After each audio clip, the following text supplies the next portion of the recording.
So here we have some quail eggs. Someone gave me a few dozen quail eggs. They've got quail. And I thought I'd repeat an experiment I did with silky eggs. At one time we had silkies. They were great fun to watch. They gave a smaller egg, not as small as these, but and they were considered richer because the ratio of yolk to white is higher, more yolks than chicken eggs compared to the whites. So I thought I'd redo this experiment with silky eggs. And also, so they get wrong, quail eggs.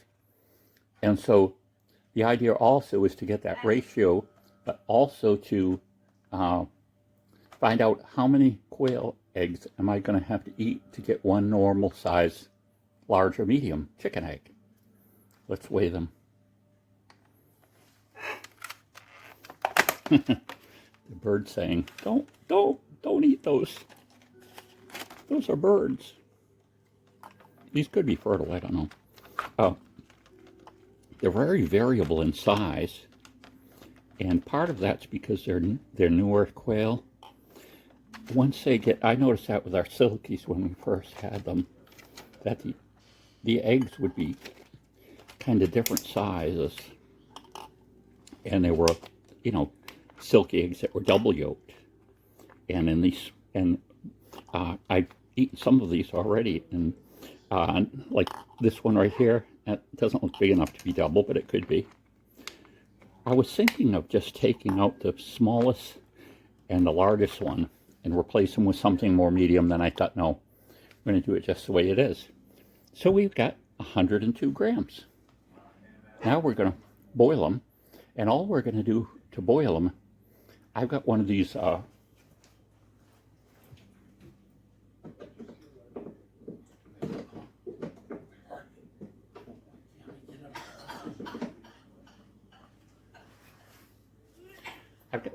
little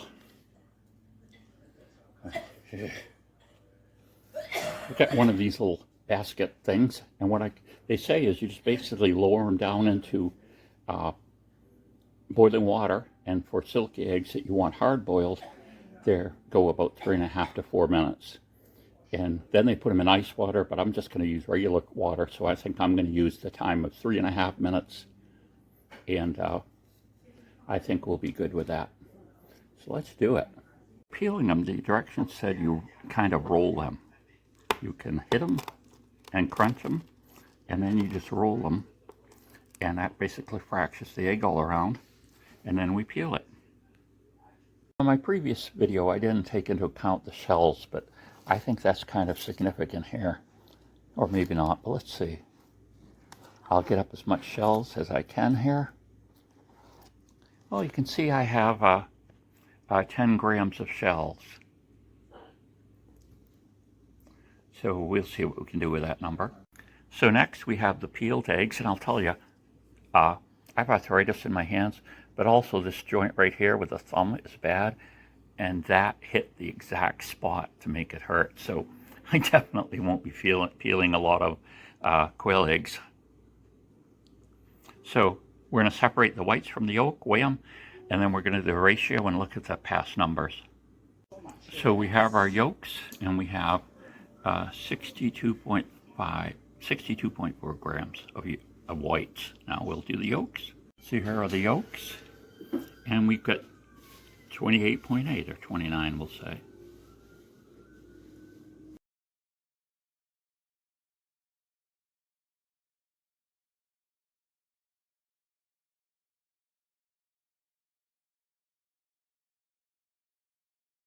So, unfortunately, I lost my previous information from years ago about the numbers for the ratio of yolk to whites. But I do remember clearly that the yolks, first we're going to talk about silky eggs, the yolk size in the regular chicken egg was about the same size as it was by weight in the silky eggs. And what was different, or the dramatic difference between the sizes in that case, was the amount of whites. So chicken eggs have more whites when you do it as a ratio than silky eggs did.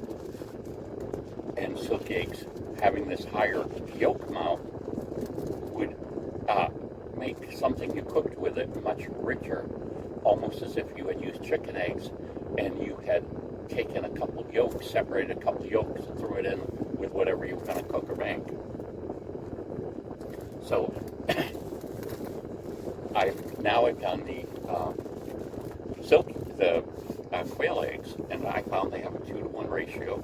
In other words, the weight of the, what did I find? The weight of the whites were 62 grams, and the weight of the yolks was 29 grams. So it's just about 2-to-1. That's funny. I looked on the internet looking at numbers, and they said the ratio was the same, basically between a large USDA chicken egg and silky eggs, which is not true, but that's what it said. You got to be careful with the internet.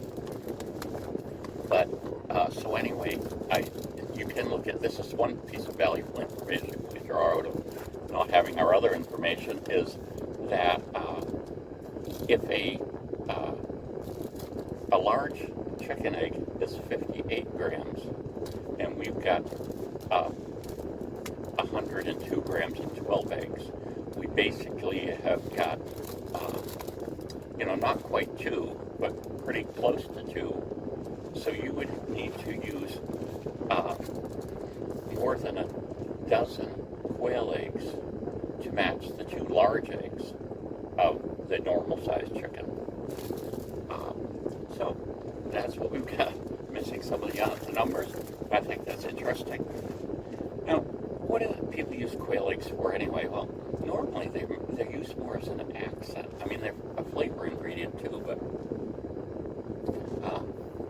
looking at some different recipes, and someone had a salad, and so what you do is hard-boil the quail eggs, cut them in half the long direction, and you would place them on top of the salad, and you've got these little eggs staring at you. And on the Food Network, a lot we watch that whenever they're doing competitions and they're doing something smaller, they'll do a soft, sunny side up type egg on the top of what they made. So, and the idea there being that if you were to, cut that with a fork or knife, that yolk is still going to be runny. It's a big deal. But what did I notice about just tasting these?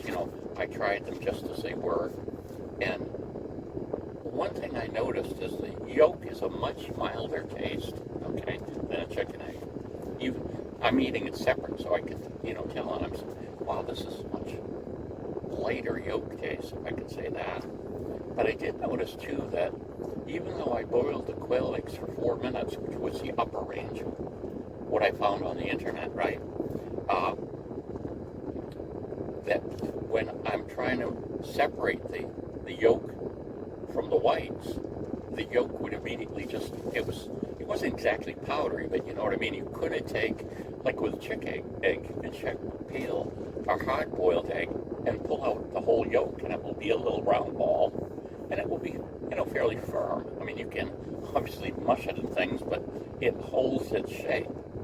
Well, my try with these quail's eggs were that they wouldn't hold their shape. In other words, if you tried to pick it up or do something, it would just break apart. So that's that. But they taste good, and some other things about quail I want to find out is I got to record a quail rooster and see how loud they are. And my little devious mind is thinking, could these be used in an area that you aren't allowed to have roosters because the roosters are quieter? What other types of uses could we do with these quails as far as, self-sustainability, having, maybe perhaps being able to have chickens in an area where you weren't allowed to have chickens, different things like that. So a few of these things rattle around in my brain, and maybe we'll